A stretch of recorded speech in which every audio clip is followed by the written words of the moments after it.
The CISO damn well belongs at the table, but the CISO also has to know the relevant rules and play along.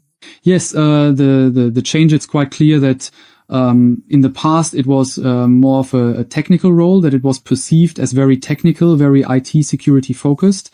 And now it's increasingly moving toward business, where you speak the language of business, where you understand each other, and where you also contribute in the boardroom. The half-life of a CISO is about 2.5 years, maybe even shorter by now.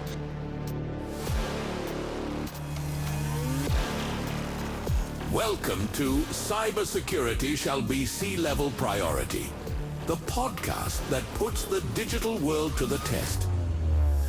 Cyber attacks are on the rise, and data is the most valuable asset in today's world. But how can we protect what matters most to us? Drawing on the latest insights, effective strategies, and practical tools, we'll show you how to create a more secure digital environment.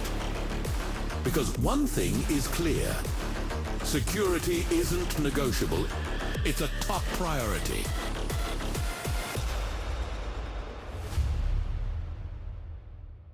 Hello and welcome to a new episode of Cybersecurity Chefsache, the podcast. Today with Malte. Hi Malte. Hi Nico. For everyone who doesn't know you yet, why don't you tell us a few things about yourself? Yes, first of all, thank you very much for the invitation. It's a great honor for me to take part in your podcast. With all the wonderful guests you've already had before, I'm really curious to see what awaits us here today, and I hope we won't disappoint the listeners. About myself, first and foremost, I'm a father and a happily married husband, and that's what takes up most of my life. And besides that, my heart has been beating for security, for IT security, for cybersecurity in our business for over 20 years now. And currently, as a CISO, I'm focused on the question of how we can create more value from risks. So let's go ahead and talk about our topic, because for me, it's also a great honor. This is your first podcast, and I had to do a bit of convincing to get you here. Some people might have already noticed we've already done a few things together, including a quiz. And I heard through the grapevine that you want to quiz me later as well. We'll see. I'm curious. But we do want to talk about a topic, and surprise, surprise, a large part of the community finds it interesting. The topic of appreciation for the CISO. And before we get started on the topic, a quick disclaimer. For both of us, it's not about, complaining or saying, oh, we CISOs, oh, we're so hard done by, and haven't you noticed? That's really not what we're about. I think what we wanted to express is, how has this appreciation changed? And above all, how do you experience it from back then to today, right? That's just a little disclaimer behind it. It's not about us wanting to complain here at length that we're not appreciated or that we're somehow so badly off. Rather, I think it's important, and we'll talk more about appreciation later. There's a lot more to it, to look at what the role of a CISO is like today compared to before, and especially how do you deal with this responsibility? Because that's also a topic I get asked about a lot. How do I handle responsibility? But now maybe over to you, Malte. You've been working in information security, cybersecurity for over 20 years now. How did your journey as a CISO, your path into information security actually begin? Yes, well, at the beginning, I was working technically as an information security technician. I did network technology. I caused mischief in large networks and protected the networks from evil. And then I developed further to become an IT architect, a security architect, and then ultimately ended up in a management role as a team leader, then took over a department and the managed service department. And from there, I said, okay, I want to devote myself more to my heart's topic of security, and have been CISO at our current company for well over 2 years now. And yes, that's basically the short version. And maybe just a quick note about your disclaimer. It actually sounded like you were reading my disclaimer just now. There's nothing to add to that, except maybe that we're talking here about the your roles in general in IT security or the security field. It's not just the CISO. It's also everyone else who is part of it. Ultimately, this whole topic can also be applied to other professions, I mean, of course, there are other professions that deserve appreciation, maybe even all of them, right? Spoiler. But of course, we know the industry, the security industry, and that's why we're talking here about appreciation in our field. Maybe we can jump right into that topic. You just mentioned that there are many roles in the area of, let's say, those responsible for security, information security, cybersecurity, OT security. There are a lot of great terms for it. In your opinion, is CISO the role that gets noticed? Because if you look at the the job postings, for example, I see the topic of ISB or ISREUM, ISM, right, which is also part of it, being advertised much less often. And I agree with you. In the end, there's no standardization for this, right? One person calls it CISO, another calls it ISB, and someone else calls it ISM. But for you personally, in your opinion, do you see the CISO role as being at the very top? The topic that is discussed the most, and also, so to speak, the one that resonates the most with companies? Yes, I think so. So CISO is for everyone kind of the ultimate, the be all and end all, you know. Whether that's really always the case is another question entirely. And sometimes it's actually the ISM roles that maybe just get a C in front of them and so on. So it could also be that you're doing completely different things within the company. And maybe that's the point, that this role itself is actually very diverse, you know. This has already led to colleagues here categorizing the different CISOs. And I want to emphasize that as well. There isn't just one CISO role, rather there are many different variations of the role. Some are more technical, some more business-oriented, sometimes even both, or sometimes just a showman. You know, I think by now, yes, there is a colorful bouquet of roles in that direction. And in your opinion, how has that changed over the years since you started compared to now? What are your impressions? How has the role of the CISO or the person responsible for security changed? Yes, the change, I think it's quite clear that it used to be more of a technical role, that it was perceived as technical, very much focused on IT security. And now it's increasingly moving toward the business side. You have to speak the language of the business, understand each other, contribute at the board level, and not just be an appendage of the internal IT department, but truly represent cybersecurity or information security for the entire company. That also includes other things. You know this very well from the OT sector. Safety ends up being part of it as well. There are many different forms, as I said, and I think this role has expanded significantly also because different companies interpret and implement the role in very different ways. How has the topic of responsibility changed for you? When I started out in my field back then, it was like I was a one-man show, or as people used to say, a jack of all trades. Back then, responsibility was always seen as relatively small because in the end, responsibility always lay with management. You were more like an advisor to management. You implemented things, but you didn't have that much responsibility yourself. How do you see it? How did it go for you, especially regarding the topic of responsibility? Especially with that C in front of the title, you naturally take on more responsibility, right? So in the past, it was certainly divided up into many different individual roles. Someone above you made the decisions. Now it's really the case that you can actually participate in the business, that you make decisions yourself, and that you are also fully responsible for the topic. But I also think, and this might be not such an obvious change, I think that in the past, everyone in IT security also felt personally responsible, you know, that there was or still is this strong mindset of, this is my firewall. It's my job to make sure that no one gets through here. This is my security system. If something happens there, I'm the one responsible. I think that's also a reason why so many of us are under so much pressure, not just in the CISO role, but generally in the field of security, because everyone feels I have a responsibility to bear, you know. And of course, as a company, we also extend this, for example, in the area of awareness, so that employees are told you share responsibility. If you click on this link and something happens, it's your responsibility too. And I think that's a really, really difficult area that we still need to work on, finding the right balance between each individual bearing responsibility and each specific role carrying responsibility. I think, as I said, that has shifted a bit in the sense that these roles have become bigger and more mature. But ultimately, this sense of responsibility has always been present in each individual. I think what I've also changed is the way I perceive things, especially in relation to management. Let me give a simple example. We once had a situation in my previous positions where we experienced a major ransomware attack, which required a lot of staff to be brought together, and a lot happened. And at first, it just seemed obvious that what they were actually doing was just their daily business. The IT department always handles that anyway. And why should they get any kind of credit for that now? I think that has changed to some extent, that people now understand that, for example, an incident or even an audit brings a completely different kind of stress and pressure, not just for CISOs, but for all those responsible for security, and that you have to handle that differently as well. It used to be different because back then I would always say EDA costs, they're just always there anyway. The IT department is exactly the same with EDA costs, even if some people will criticize me for saying that again. But that's how I perceived it at the time, It was always like they're there anyway, they take care of it, and then sometimes they just have to make sure the company is up and running again, even on weekends, 24/7. And I actually see in the market, through all the reporting, through all the awareness we keep raising, that this has already started to change. Do you see it the same way?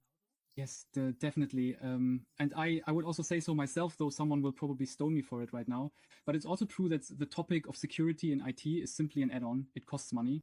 We always try to somehow legitimize it through return on security investment, to justify it and say, okay, we need this, and then money will come back as well.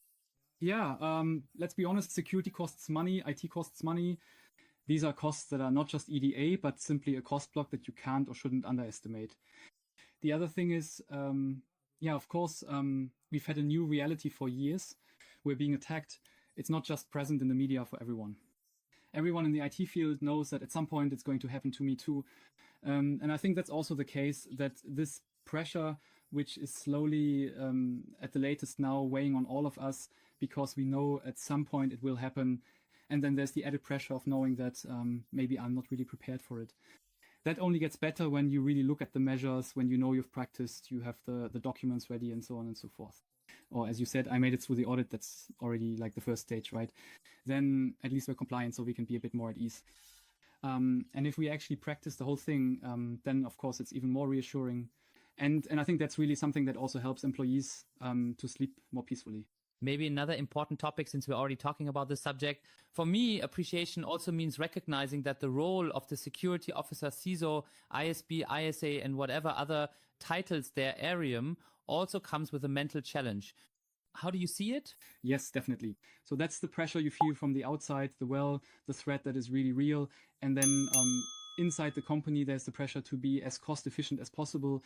Don't spend too much. Can't we just skip this? We have to save money after all. Does this really need to be audited? Whatever the case, that's something we all know in this field. That's really something you somehow have to balance. And for me, maybe personally on the topic, what does appreciation specifically mean to me in this case? It means I protect the company without having to fight internally.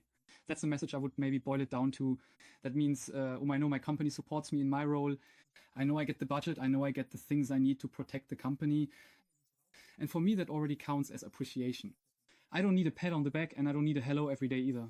That's not what it's about at all. It's simply about realizing, okay, we're all striving for the same thing. And that's what matters to me personally in this context. And I think a lot of people feel the same way, at least to some extent. Yes, you're bringing up a really important topic for me, especially. It's not about more money being paid out or bonuses or anything like that. Appreciation also starts with the small things. That's also what I've always done with my employees. Appreciation can be something really simple. It doesn't always have to be something big, like many people imagine. It's also about that sense of togetherness, as you already mentioned. For me, the most important thing in an incident, in an audit, is to stand together and say, together we can do this. Hey, let's do this together. We can do it.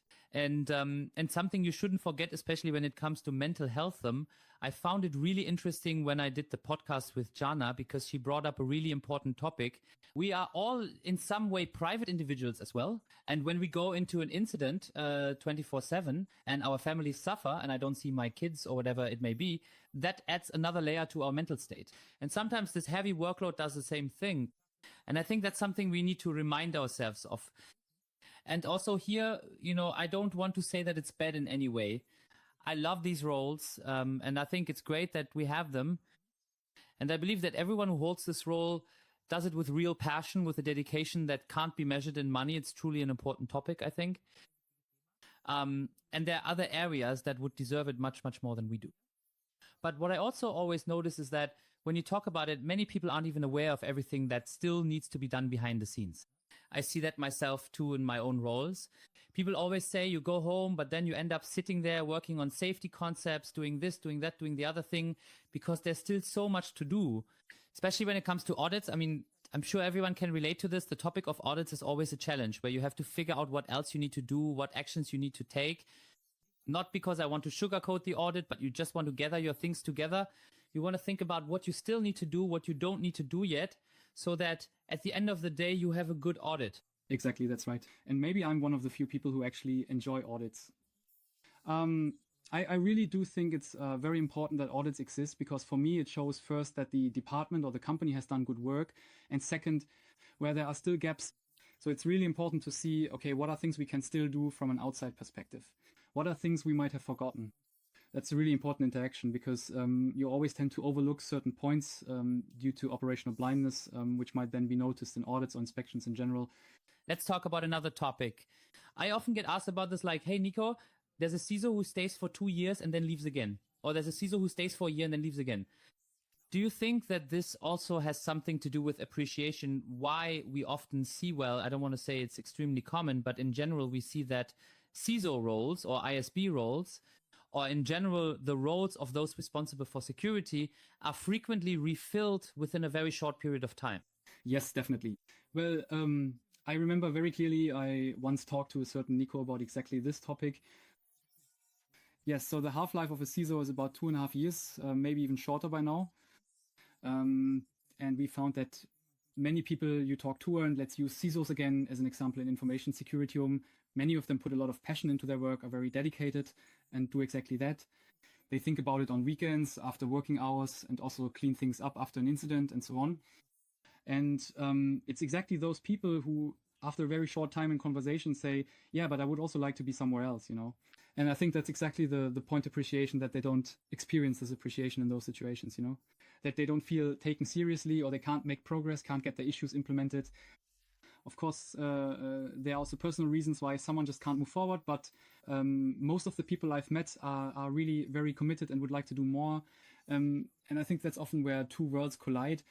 The CISO, who's already thinking 2 or 3 maturity levels ahead, and the company, which would actually prefer to be a bit lower financially in terms of maturity levels. And that's often a contradiction.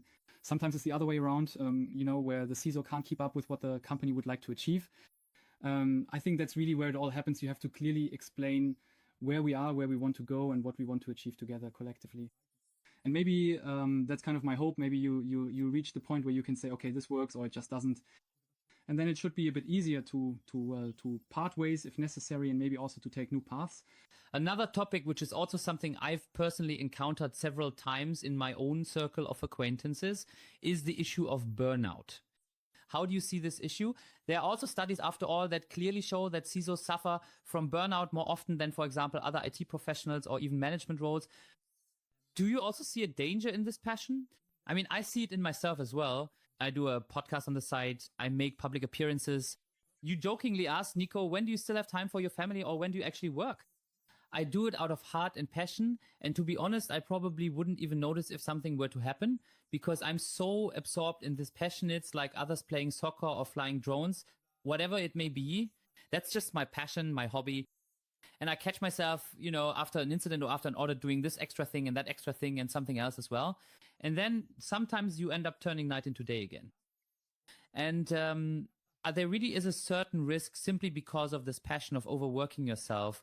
Yes, definitely. So because of our passion, because of the complexity, but probably also because of our attitude, because we're interested in these topics, right? So if there's a new security vulnerability, I have to read about it. I have to check it out. If there's a new set of rules, I look at it because it interests me. There's a new scoring system, a new process, new technologies, a new manufacturer, whatever it is. Lots of new things I want to learn about them. I want to see if they bring any added value. And I know where the vast majority of people I know in the security field are just like that. They keep looking for what's new, and that's, well, it's also a lot of work on top of your regular job. And what I've often seen is this pursuit of 100% security, you know. So when you've been in it a bit longer, you realize that doesn't exist, and maybe it's actually a relief to realize you don't need it either. But a lot of people really try to get as close to 100% as possible. That's like a kind of perfectionism, and it just wears you out even more, you know. So clearly these are burnout candidates, yeah. Maybe we can move away from all the negative topics for a moment and talk about what real appreciation actually looks like for you, right? So what is a concrete sign of appreciation for you? Or what kind of appreciation should someone receive in a company? Or rather, what do you consider meaningful? Yeah, so one thing I mentioned is that you are actually recognized in your role, that you are able to do the things that your role requires you to do. And that there aren't endless discussions about whether a particular control really needs to be implemented or if maybe it could just be skipped. No, MFA is simply mandatory these days, yeah. I'd really like to stop having that discussion, or at least that's what I keep hearing in the community, that it keeps coming up again and again. Then the other thing is, you mentioned it earlier, the financial aspect, the budget, actually having the leeway to implement your own ideas.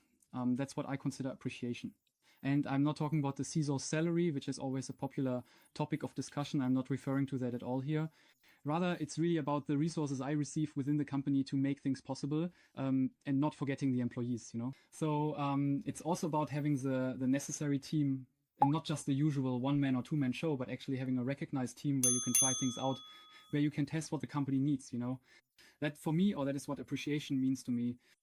In addition, there's simply the realization that security also makes a contribution to the company, not only protecting the company and providing resilience, but also making a valuable contribution to the company, for example, from the customer's perspective. You know, as a customer, I want to buy a secure product. I don't want everyone there to collapse from burnout, but rather I want the company to be well positioned. And those are the things and companies that to me represent appreciation in this area. Do you think that reporting lines and also budget responsibility for the CISO could help with that? I mean, you've already mentioned the topic of budget. I think that's also a very important issue because often the budget is still partly considered IT budget or it's included somewhere else. A dedicated budget just for information security definitely exists in large corporations and big companies, but in smaller ones, not so much. It's always part of many different budgets. And then, of course, it's easier to say, hey, we've got some kind of migration going on here, so we need a bit more budget. Let's just cut it from there. Do you think that would already help to handle things better?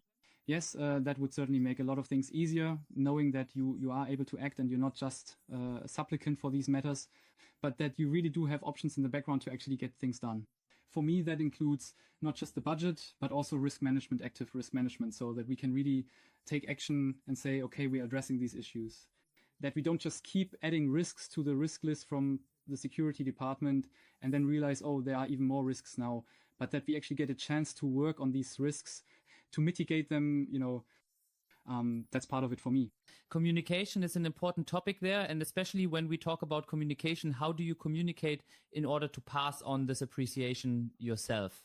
Basically, in this role, you're also, in a broader sense, a staff position.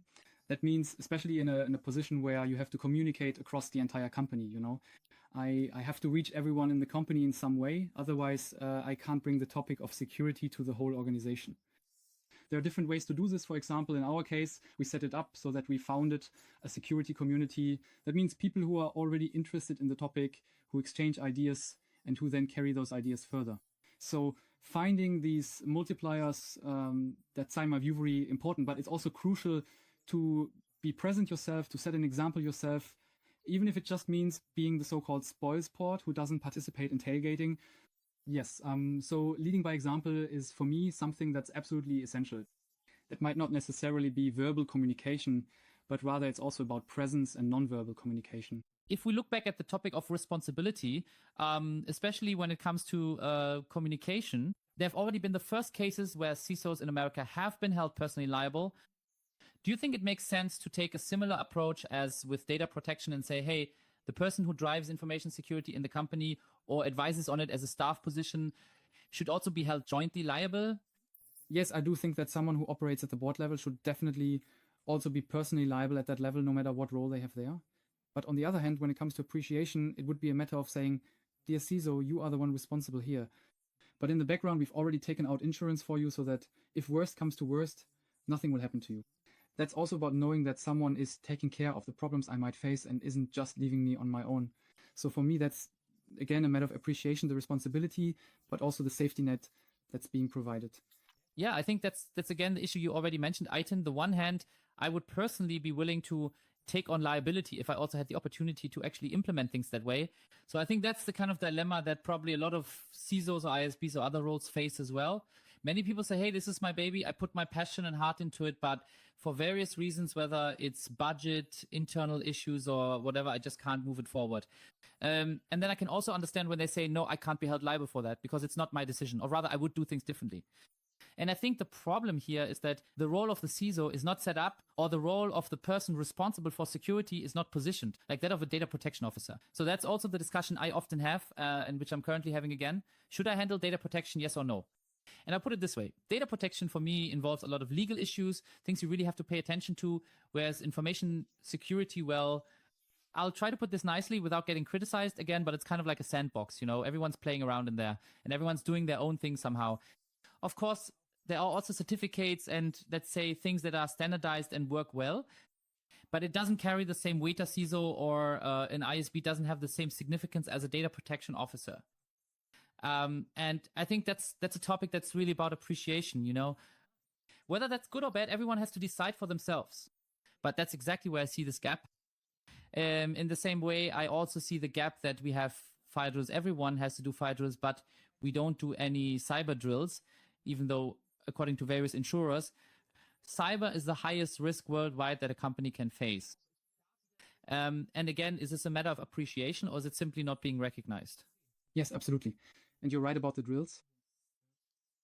The strange or ironic thing about it is that we're facing an immense threat situation.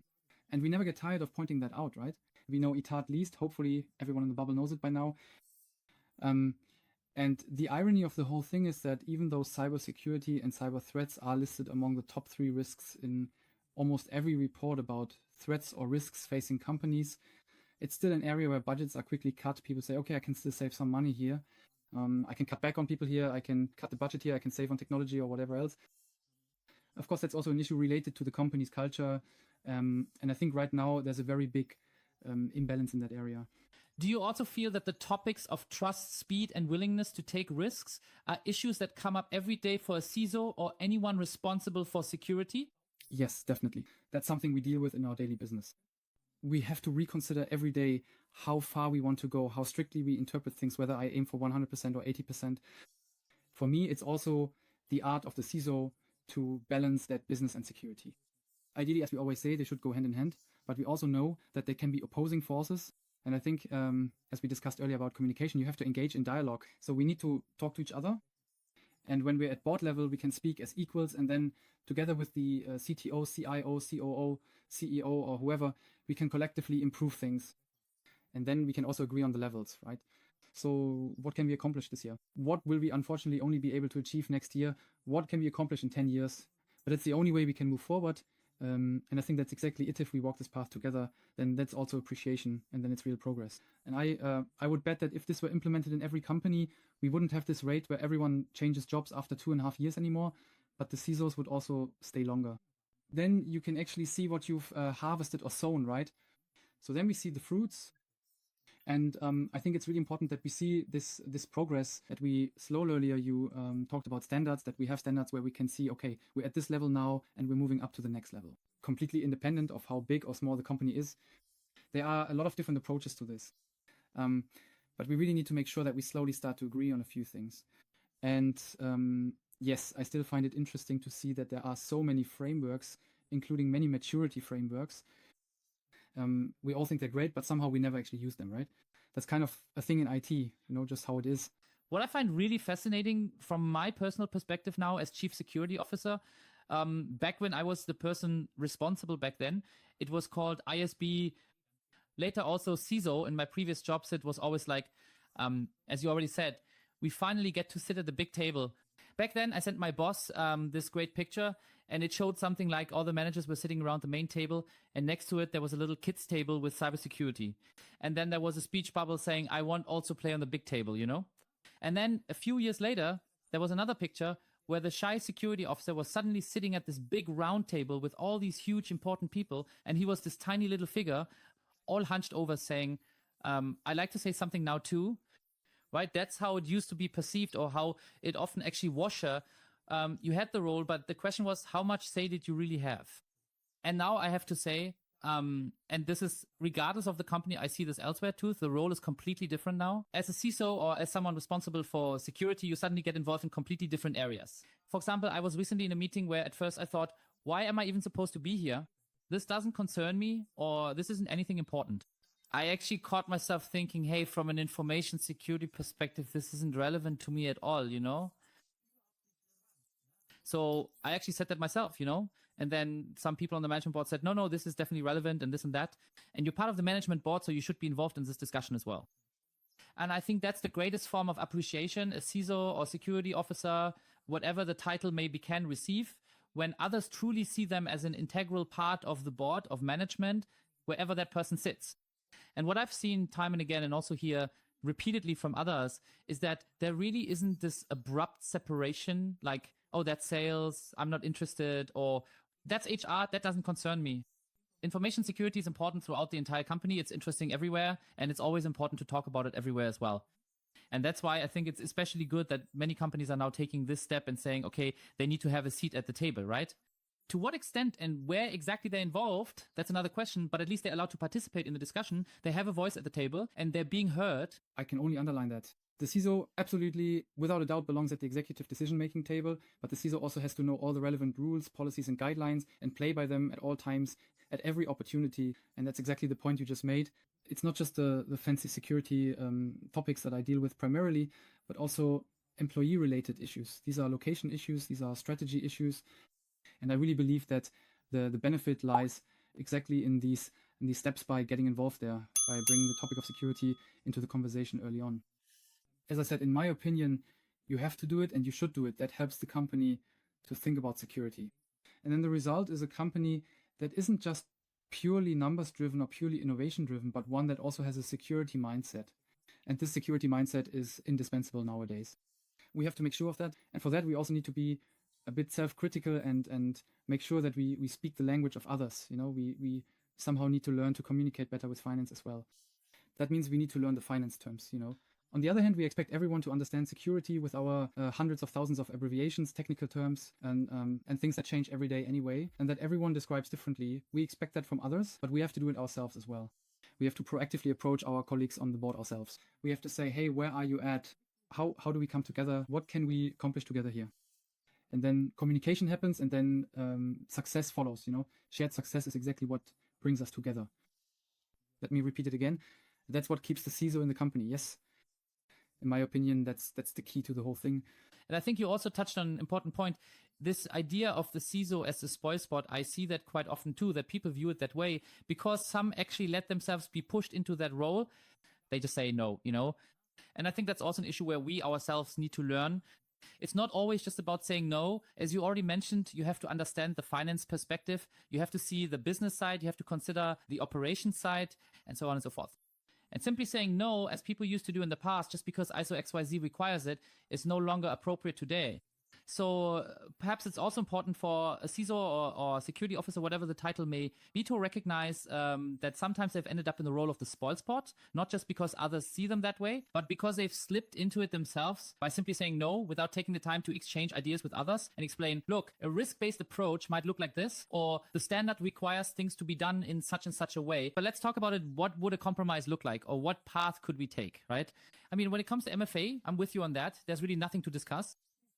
Even Microsoft now makes it mandatory for its online profiles. But there are topics, and you know this yourself, where it's not always just a simple yes or no. These are issues you can actually discuss, and maybe you can even introduce things step by step. And in those cases, I've often noticed that many people just said, no, I don't want this, or no, it has to be this way. But then they weren't willing to compromise, you know, because it was always enforced with what I'd call the compliance hammer. But there was always a way to look at how to deal with the risk, how to make it a business decision, and so on. And also communicating with each other as equals, you just mentioned it correctly, understanding that when someone says something, they really mean it. I also think that's something that can contribute to this topic of appreciation if you don't take on the role of the spoil sport, or rather if you don't just stick to a flat out no, but instead explain the no, or try to find a way with that no to make things work better for the other departments. Yes, absolutely. And the thing is, when you're on the board, it's important if you say no there, then the board will find a way to get rid of you or bypass you. So never just say no on the board. Instead, look for what solutions there are. If the others don't come up with ideas, then you have to come up with ideas from your own area. There is no such thing as no, right? Of course, as you mentioned, MFA, there might be some very strict criteria there, or there are things, red lines, where we really need to have a serious discussion if we're going to cross them. But saying no right away is not an option. We have to make sure we find a solution together. The best topic right now is AI. If I say in the board we're not doing AI because there are so many risks and I'm not that familiar with it yet, I need to spend 3 years preparing first, then they'll find ways to use AIs even without me. And in case of doubt, they won't even approach me anymore. And that's exactly the point. We have to learn to communicate with each other, to trust one another, and to share the goal of bringing AI into the company or introducing new software into the company together. Maybe it won't be exactly the way they would have liked, but at least it will be close and meet a certain security standard. In the end, we can always say, okay, we accept the risks, but that is then also a collective decision to do so. Maybe one more important point. We've talked a lot about the role of the security officer and also about the topic of appreciation. What I'd be interested to know now is, what do you think, how will this role change? Because that's something I keep noticing all the time. AI is on everyone's lips. Certainly, it is often used to speak as a jack-of-all-trades solution for everything. But of course, the role of a security officer can also change with the topic of AI. But what's much more important to me is that due to these, let's say, new governance topics, there are now a lot of companies affected by such issues, companies that have never heard of this before, that have never dealt with it, that are completely unfamiliar with the subject. And now they also have to start thinking, I need a security officer, I need a CISO, I need an ISB or whatever else. How am I supposed to deal with that? What do you think? How will this change the market? That suddenly the demand for security experts will become significantly higher, right? Of course, also from the people who provide consulting on this. That's the other side. But in the end, the demand will just keep growing because more and more organizations will suddenly fall into this area due to NIS2, the Cyber Resilience Act, and so on and so forth. So that, of course, in quotation marks, there simply won't be enough people. Yes, exactly. And that's exactly the issue with standards and perhaps also with security gradations, that we also enable small businesses in particular to meet certain minimum standards. For example, let's say Nico comes in for a day of consulting, then he comes back 2 months later, and by then the most important issues or the key topics have been taken care of. So that's not enough for a medium-sized company, it's not enough for a large enterprise, but at least it might be sufficient for the smaller ones. So you also just look at what level of security we can achieve in what time frame and with what effort, and then refer back to these standards saying, okay, certain minimum standards have to be implemented.